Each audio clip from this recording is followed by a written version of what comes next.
Hi hello నమస్తే. నేను అనీష్. గాదే సాయికృష్ణ గాదే సాయికృష్ణ అతన్ని ఒక కేసు నిమిత్తం పోలీసులు విచారణకు తీసుకెళ్లారు పోయిన నెల 9వ తారీఖున. ఆ తర్వాత అతను కనిపించకుండా పోయాడు. కోర్టులో కూడా హెవియస్ కార్పస్ ఫైల్ చేశారు. ఈ నెల 29వ తేదీన పోలీసులు అతన్ని కోర్టులో ప్రవేశపెట్టాలి. ఈలోపు కొన్ని రాజకీయ పార్టీలు కొంతమంది అతను చనిపోయాడు, అతన్ని కస్టోడియల్ టార్చర్ చేసి చంపేశారు, దాంతోపాటుగా చంపేసి అతని బాడీని కూడా దహనం చేసేసారు, బూడిది కూడా మిగల్చారని చెప్పి స్టేట్మెంట్లు వచ్చాయి. దాంతోపాటు వాళ్ళ అమ్మగారు కూడా మా అబ్బాయిని చంపేస్తే కనీసం మా అబ్బాయి బూడిదన్న ఇవ్వండి అని చెప్పి వేడుకున్న పరిస్థితులు రాష్ట్ర వ్యాప్తంగా తీవ్ర సంచలనం రేపించాయి.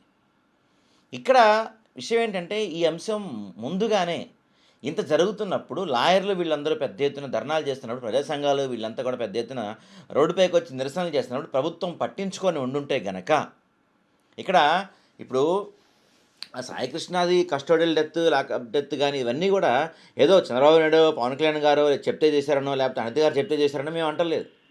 మేము అంటుంది ఏంటంటే, ఆ సంఘటన జరిగింది. ఆ సంఘటన జరిగినప్పుడు ప్రభుత్వం కొంత వేగంగా మేల్కొనాల్సింది. ప్రభుత్వం పట్టించుకోలేదు. పెద్ద ఎత్తున ఆందోళన లేచిన తర్వాత ప్రభుత్వం మెల్లగా స్పందించింది.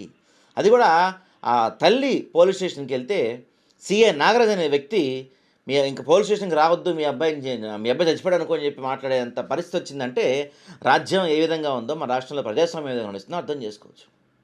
అంటే ఒక పోలీస్కి, ఒక సిఐకి అంత ధైర్యం, అంత అహంకారం, అలాంటి మాటలు ఉన్నాయంటే ఎవరు అండ చూసుకొని, ఎవరు పట్టించుకోవట్లేదన్నా, అడిగేవాళ్ళు ఎవరు లేరనా?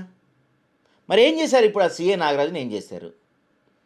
ఆ సాయికృష్ణ కుటుంబ సభ్యుల్ని కూడా జగన్మోహన్ రెడ్డి గారు వెళ్ళి పరామర్శించిన తర్వాతే ముఖ్యమంత్రి గారు వెళ్ళారు. ఈలోపు ముఖ్యమంత్రి గారు, డిప్యూటీ సీఎం పవన్ కళ్యాణ్ గారు హుటాహుటిన ఇదేదో పెద్ద ఇష్యూలు అయ్యేలా ఉంది. ఎందుకంటే చనిపోయిన కుర్రోడు కాపుల కుర్రోడు, పైగా వాళ్ళంతా మా జనసేన ఫ్యామిలీ వాళ్ళు, జనసేనకు సంబంధించిన వాళ్ళు కాపులు, కాబట్టి ఇది పెద్ద డ్యామేజ్ అయ్యారు, దీనిపై ఏదో చర్యలు తీసుకోవాలని చెప్పి ఇద్దరు మీటింగ్ పెట్టుకొని గబగబా ఏం చేశారంటే ఆ సిఐని వీఆర్ మీద పంపించారు ఫస్ట్, తర్వాత సస్పెండ్ చేశారు.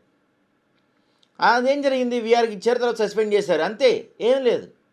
ఈ మధ్య మళ్ళీ జనం అందరూ గొడవ చేయడం స్టార్ట్ చేశారు. అదేంటి, ఆ అబ్బాయిని చంపేశారని వార్తలు వస్తున్నాయి కదా, అబ్బాయి ఎక్కడున్నాడో తెలియదు కదా, అలాంటప్పుడు జస్ట్ సస్పెండ్ వీఆర్ ఏంటిది?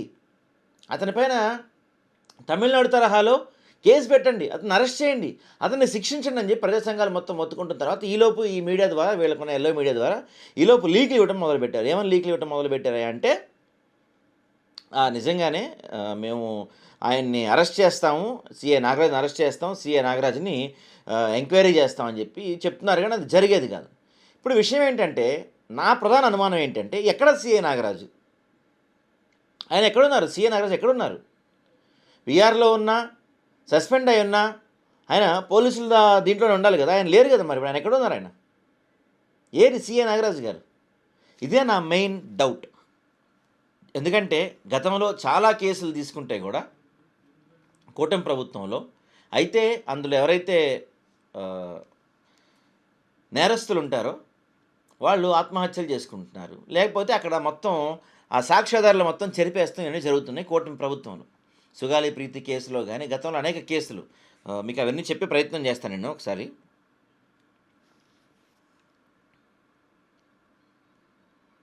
వరుసగా ఏమేం జరిగినాయో